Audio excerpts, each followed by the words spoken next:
everyone. Thank you for coming tonight to this month's cooking session of Nourish. I am Shanna Hutton. I am creative chef and president of the board of directors for a local nonprofit called Positive Community Kitchen. And this wonderful class is a collaboration between Positive Community Kitchen, Oregon Cancer Foundation, and Whole Foods. And so it is meant to be a class that enlightens and inspires you to cook these recipes at home. So at any point in time during the session, if you have a question that you would like me to answer, please feel free to shout it out. And this is meant to be more of a dynamic conversation, and I am just thrilled that you are here to cook with me tonight. So springtime is one of my favorite times of year. One of my favorite activities to do during the springtime is go to the farmer's market and see all the beautiful colors that inspire me to cook at the farmer's market. And most of the time I want to pick out every type of vegetable on the shelves. And what first comes to mind is really Asian dishes. And so tonight we are going to be cooking a golden coconut curry with springtime vegetables. It's a vegetarian, gluten-free dish.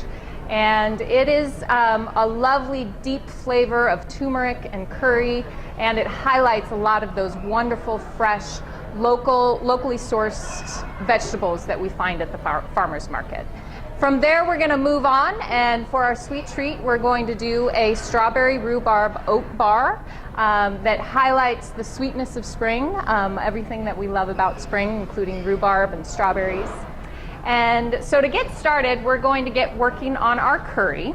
Curry is a culinary dish that it has deep roots in Asian countries like India, Thailand, Indonesia.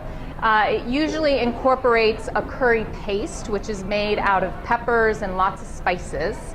The name curry comes from the Indian word curry, which means a sauce. And so it's pretty general. And so there's lots of different types of curries. There's a green curry, there's red curries. Tonight we're going to be making a golden curry that gets its color from red curry paste as well as a powerful anti-inflammatory turmeric.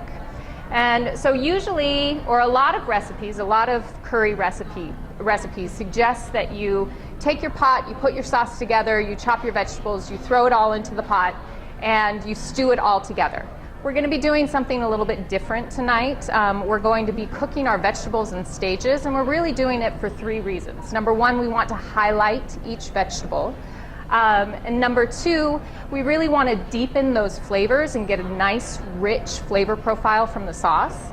And number three, I don't want my curry in the end to end up as stewed mush. I really want to make sure that my potatoes are different than my asparagus.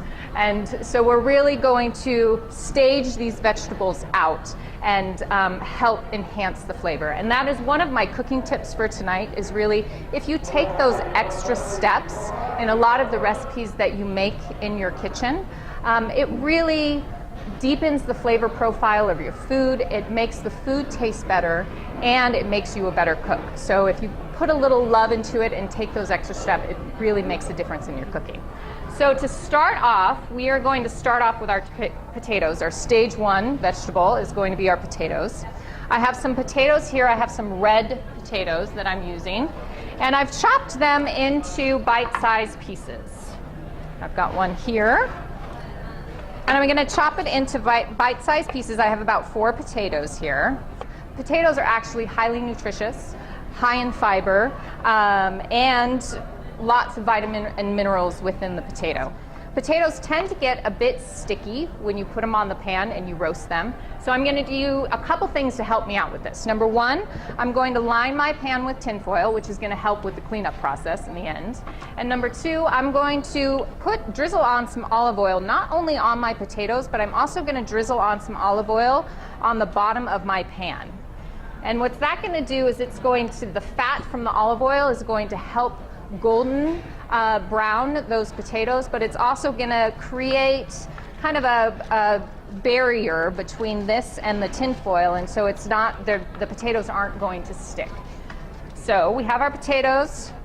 We're going to put them on the pan, and then we're going to drizzle them with a little bit of olive oil, a little bit more olive oil. And then hit them with a little salt and pepper. Make sure we're really enhancing all of those flavors. A little pepper, and I'm going to hit it with a little salt. And then I'm going to get it all a wonderful mix to make sure that all the potatoes are happy on this pan before I put it into about a 450-degree oven and let it roast for about 20 minutes. You can look in and make sure that everything's looking golden and brown and beautiful. So while that's roasting in the oven, we're going to get going on our vegetables and our sauce. So I'm going to turn this on real quickly. And so to start off, we're going to start off with some spring onions. Let me get some oil going in the pan so it can start to heat up. So spring onions, these lovely guys right here.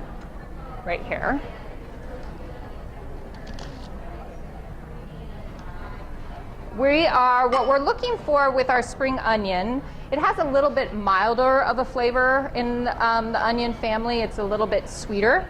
And what we're looking for is we really just want these white, almost bulb-like on the ends, up to about where you start to get some deep green. So I usually stop cutting about here. The upper portion you can use as a garnish, which is nice, but it tends to be a bit fibrous and a little bit harder to chew and things like that. So I usually leave that off. So I'm going to take the ends off of these onions, and then I'm just going to do very thin slices till I get to that point where it starts to turn a darker green. Put that in there. And then my oil is starting to get hot, so I'm going to put my onions in my pan. It's a whole bunch, actually. It's just a bunch, or not a whole bunch, but it's a bunch of onions.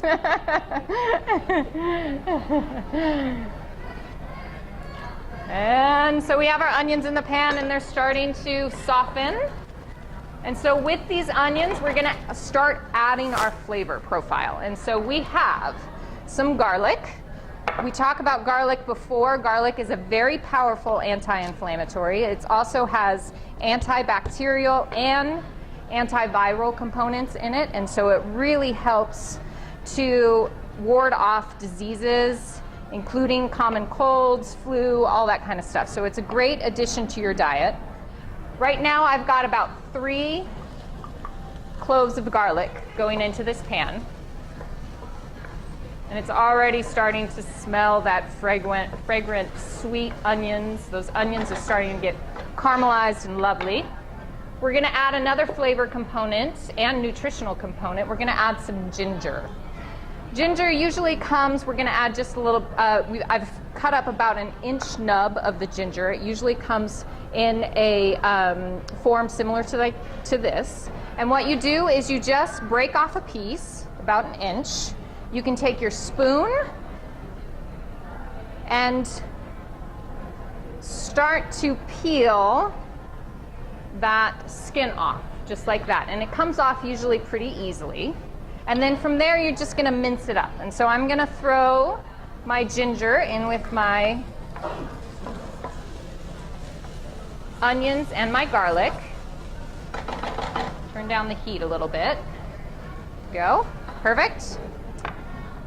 All right, and so into this, as soon as the onions start to turn a little translucent, you start to smell the fragrance of that garlic and the ginger, you're going to add your carrots. Now what I've done here is I have sliced my carrots, these lovely vegetables right here. Carrots, the orange color in carrots are very high in beta-carotene. Beta-carotene is that essential antioxidant that's really important for detoxification of your cells. And usually what I do with I'm going to make sure that this isn't on super high. I usually do not peel my carrots. I usually eat organic carrots, and so it's important, the skin of a vegetable, if you can, it's important to eat the skin because it has a lot of phytonutrients and other vitamins that aren't found in the flesh. With carrots specifically, though, if you're not eating organic, I would suggest that you peel them because a lot of the pesticides are actually contained within that outer layer of skin, and so it's important if you're not working with organic to actually peel your vegetables. And then you can also save your carrot tops. There's a lovely carrot top pesto recipe on our website if you wanted to make a new recipe and you utilize all of the vegetable.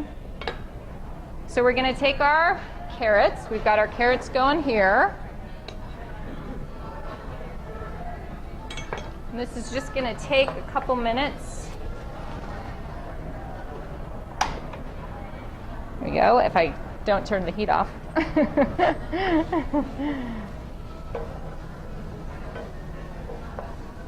Awesome.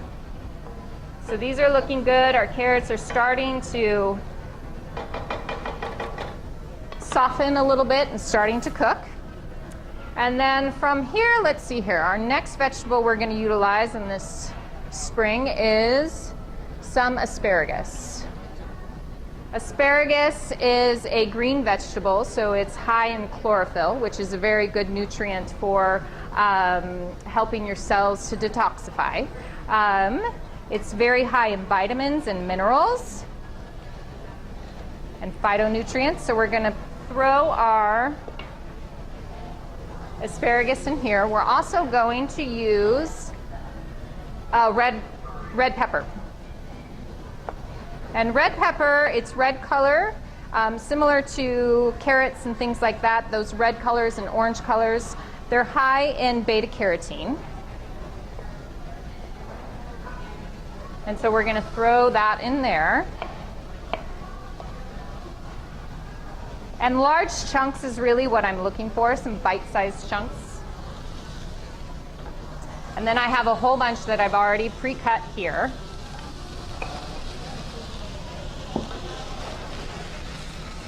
So that goes into our mix. I'm going to give this a little whisk around to make sure that those onions and that garlic aren't burning on the bottom.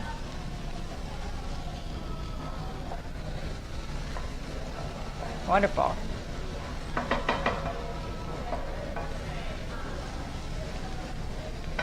All right, so from here we've got our vegetables in, and we're going to start to make our sauce. And so we have some coconut milk here.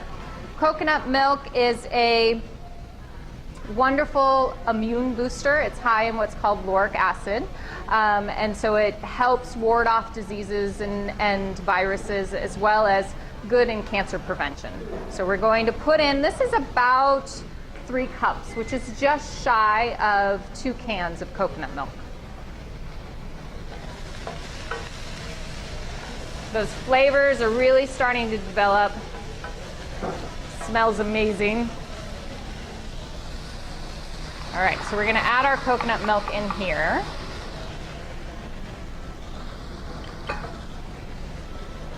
Give that a chance to warm up.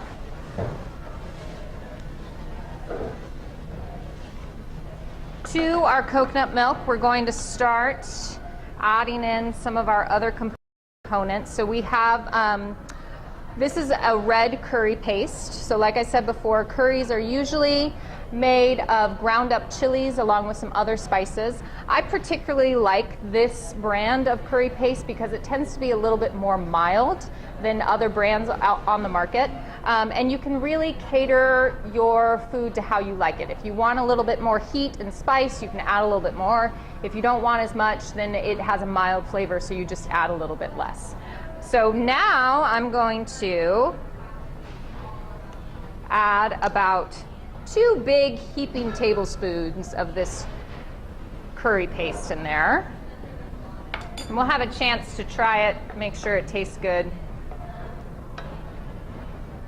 For me, curries are really all about the sauce. I mean, they are really all about the beautiful flavors of the sauce. It really, for me, it doesn't matter what's in it. It's I love the flavors of the spring vegetables all being highlighted here. But really, it's about deepening and richening that sauce that you have going right now. So to this, we are also going to add some lime. So we're going to take our lime and just squeeze the whole thing into the sauce. Lime is, even though it's acidic in taste, it's alkalizing for your body. So it's really healthy, trying to get your pH levels balanced. So we're going to add our lime in there. It's also adding a lot of flavor into this dish, adding some of that flavors, those Thai flavors into the sauce. And now we're going to add our turmeric. Turmeric is, like I said before, a very powerful anti-inflammatory. It has amazing nutritional components to it. And so we're going, in addition to adding a lot of flavor to this sauce, it's actually going to add a lot of nutrients too. So if you're dealing with chronic inflammation, in addition to increasing the turmeric in your diet, you can also get turmeric supplements that is really helpful. I dealt with a knee injury once, and it was really helpful to, the turmeric actually acted very much like an ibuprofen would and took a lot of that inflammation away. So we have a beautiful golden color to our sauce right now. Yes? Yes, yep, for sure. And then we're going to add just a little bit of vegetable broth to this. Now, if you didn't have vegetable broth on hand, this is a vegetarian dish, so I'm going to use vegetable broth. But you could use chicken broth, you could use bone broth, any of those. We're just trying to thin out some of that coconut milk as well as deepen that flavor that we want in there. Now we're going to add some tamari. Tamari is the gluten-free version of soy sauce. So if you didn't have tamari on hand and you only had soy sauce, you can feel free to use that as a substitute. Tamari is going to add, Tamari is going to add some of that salty flavor to the dish. And we're going to add about 1 to 2 tablespoons in there. Again, we'll try it, see what it needs. It's already looking so beautiful, so rich and delicious. All right, so I'm going to increase the heat a little bit on this thing and make sure that it's nice and bubbling. And from here, I'm going to add some peas, springtime peas. You can use fresh or you can use frozen. Peas are actually very low in calories and very high in vitamins, so they're a really great addition to your diet. So we're going to add peas.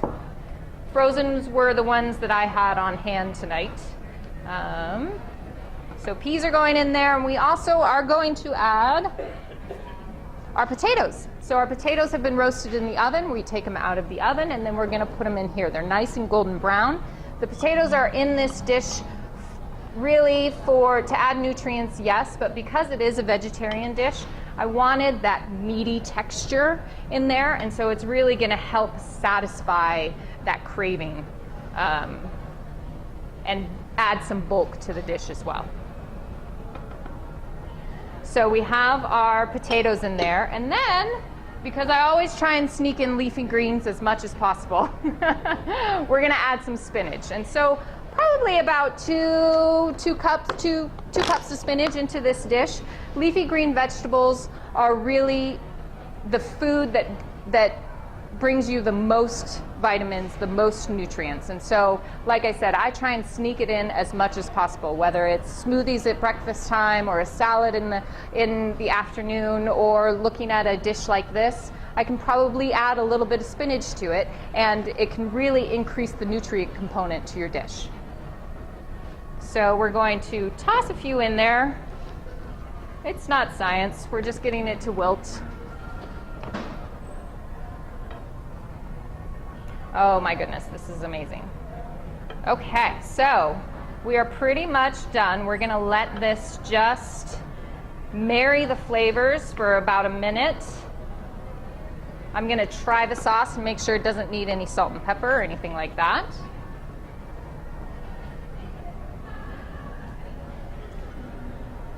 It's delicious. I am going to add just a little bit of salt in there to enhance some of those flavors.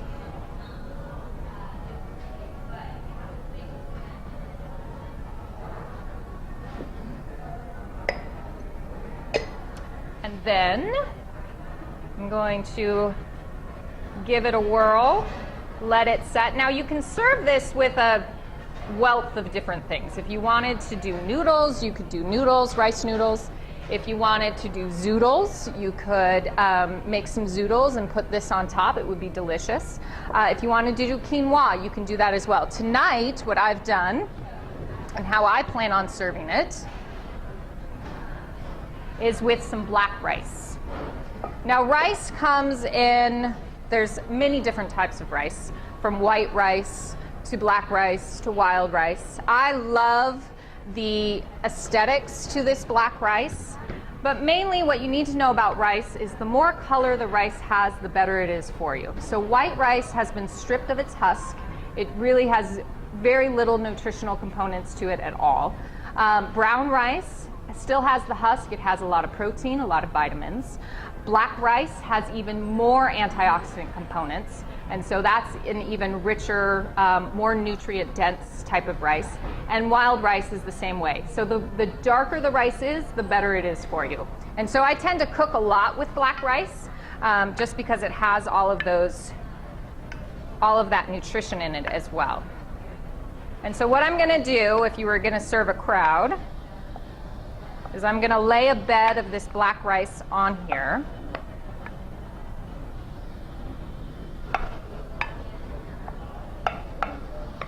Like this.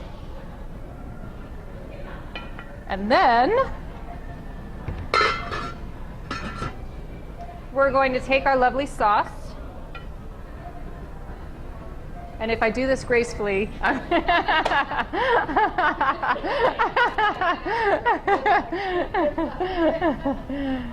our sauce is nice and deep and rich and thick and just looks creamy, and all of those vegetables look inviting and healthy and wonderful. So we're just going to put in our, that wasn't too bad.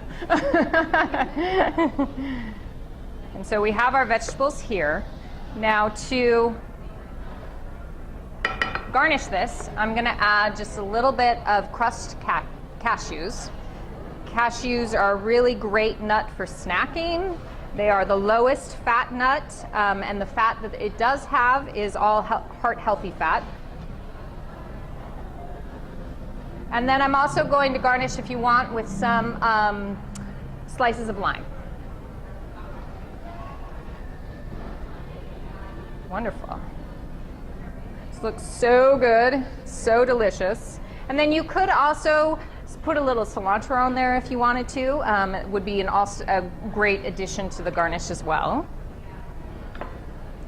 And I'm going to pass this off, my dear lady. And you all are able to try it as we move on to our next recipe. Yeah. So next we're going to move on to our strawberry rhubarb oat bars. Now, my husband, in addition with being super handsome, he's also very active.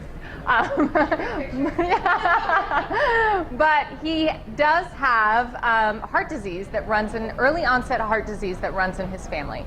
And so it's really important for me to know that he's getting oats in his diet every day to help combat that. Oats have an amazing fiber in them called beta-glucan, and it's scientifically proven that there are few foods to help combat heart disease than oats. And eating just 3 grams of oats per day can lower your bad cholesterol, your LDL cholesterol, by 8 to 23%. Now that is significant, highly significant, if you consider that lowering your LDL levels by just 1% can decrease your risk for heart disease by 2%. So it's really, if you have a familial heart disease, or if heart disease runs in your family, then oats are a great addition to help prevent those diseases from forming. So to start off, we have our food processor here, and I have about a cup of oats that I'm putting in the food processor. I'm also doing some raw almonds. Raw almonds are great heart healthy nuts. So we're going to put those in there as well. To this, we're going to add some coconut sugar. Now, coconut sugar is a natural sugar. We've talked about sugars before in different sessions. When I try and select a sugar, if I'm going to sweeten something up, I try and use a sugar that maintains the original nutritional components. When you choose white sugar or high fructose corn syrup, it's basically just empty calories. There's no nutrients within those sweeteners. And so if you're going to choose a sweetener, I try and choose something that maintains the original nutritional components that it had. And so tonight we're actually going to highlight coconut sugar. And so I'm going to take about 3 tablespoons of coconut sugar and add it to this. And really what we're doing here is we're forming the crust, the base of our bar. And what we're looking for is we're trying to emulate kind of that graham cracker crust that you would find on some other recipes. And so to this we're going to add some coconut oil, some melted coconut oil. My rhubarb is getting in the way here. There we go. And some vanilla. Vanilla is going to highlight the sweet factor. And add a little bit more depth of flavor. And then we're also, because if you've ever ate a graham cracker, one of my favorite parts of graham cracker is the fact that it's a little salty. So we're going to add some of that salt into this right here. So we've got maybe just a pinch, not even a quarter of a teaspoon. And then I'm going to put this cap on and we're going to pretend that it's swirling around. And really you want this broken down to very fine bits. And what is going to happen is the oats and the almonds are going to break down and you're going to end up with a crumble. And because that oil is in there, what you really want is that crumble to start to stick together. And then from there, we're going to transfer the mixture once it's fully processed. And we're going to transfer it into a baking dish. And you put it into the baking dish, you take either your fingers or you grab a cup or a measuring cup of some sort and you just pat it down to an even layer. You're gonna put this into an oven at 350 degrees and bake it for about 15 to 20 minutes till it starts to kind of get golden on the top. While it's in the oven, you are going to make your topping, your strawberry rhubarb topping. And so what I have here is some springtime rhubarb. Rhubarb is a vegetable, but it's often paired with different sweet things because it tends to be very tart. It's almost a little bit, what I would say, a little bit more tart than a green apple would be. And so to soften that tartness, it's usually paired with something sweet like strawberries or something like that. It's very good for you. It's actually very low in calories and it has a lot of fiber, obviously. It's a very fibrous stem. And so it has a lot of fiber, so it's actually very good for your digestive system. And so we're going to just cut this into chunks.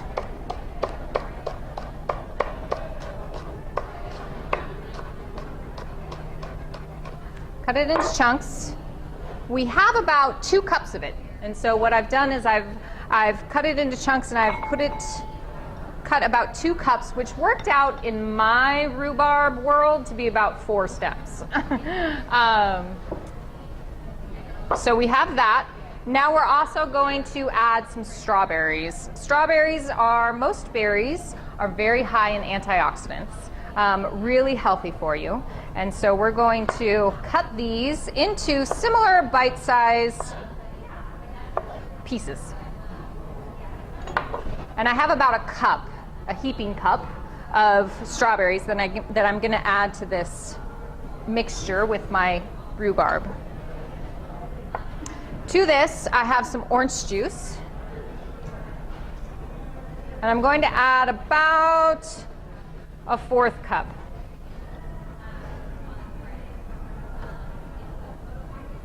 Maybe just a little bit. That orange juice is really going to highlight the sweetness. Citrus, especially when you're working with strawberries, something sweet, it almost adds that freshness and livens up that sweetness just a little bit more. So from there, we're also going to add a little bit of vanilla and a little bit more of that coconut sugar. We're going for about 2 tablespoons of coconut sugar. Now I'm going to mix this around, and I'm also adding to this some tapioca starch. Tapioca starch is a gluten-free starch, and it helps to thicken sauces. You can use it in pies and things like that. And so once I have this all combined and all stirred together, I'm going to put this into a sauce pot, and I'm going to let it simmer on the stove for about 5 minutes. And what that's going to do is it's going to start to soften that rhubarb. That rhubarb, like we just saw, tends to be a little bit fibrous, and so you need to kind of cook it down a little bit in order to soften it up. And it's also going to enhance and marry these flavors together.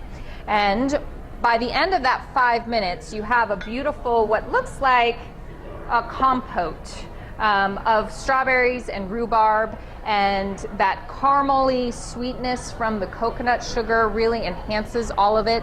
So it's really quite lovely. And then, so we have our rhubarb, and now we're going to make our crumble. We're going to, in this bowl, I have some oats, about a 1/4 cup of oats that I've added about 2 tablespoons of gluten-free flour to. I'm going to add some coconut sugar in here, about 3 tablespoons. And then I also have some melted coconut oil. And I'm going to pour this oil into here. I'm going to combine it, and it starts to look like your typical crumble that you would put on top of a apple crumble or strawberry crumble of sorts. And so once those are all combined and you have those sugars, that sweetness on top of all of those oats, you're going to set it aside, and then you're going to build your crumble. So I took out my crust from the oven, and I have it here. And then I'm going to add my compote.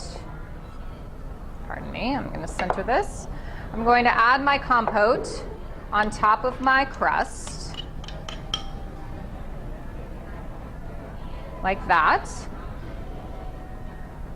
And then on top of my compote, I want to make sure that every edge has that beautiful sweet strawberry rhubarb sweetness. And then I'm going to take my crumble, and I'm just going to sprinkle it on top of my strawberry rhubarb. And then from here, once that's all sprinkled on top, I'm going to put it back into the oven and bake it for another 15-20 minutes. And in the end, what you get are these lovely bars that are great for breakfast. They're great for a little afternoon snack, or they're great with a little whipped cream for dessert. So you can choose. But it really does highlight those beautiful flavors of the rhubarb and the strawberry. It's a wonderful, wonderful bar to have on hand. So these recipes, very exciting news. All of the recipes from our Nourish classes have now been housed on their own website. And so nourishfoodforlife.com is on the web. It's live, and it is out of the request of our audience members in regards to having these easy access to these recipes. In addition to the recipes being on there, there's also past cooking demos. So if you wanted to catch up on some tips and some tricks, or learn more about how to saute the vegetables or stage your cooking, those cooking demos are on the website as well. And so again, it's www.nourishfoodforlife.com. And we're happy that we have a place or a portal for our voice to be heard, and for you to have easy access to those recipes. Well, I hope you enjoyed the food tonight. It was so much fun for me to cook with you and to share my experiences and to just share cooking with you. It just brings so much inspiration to my life. So I'm glad that you're here as well. Yeah.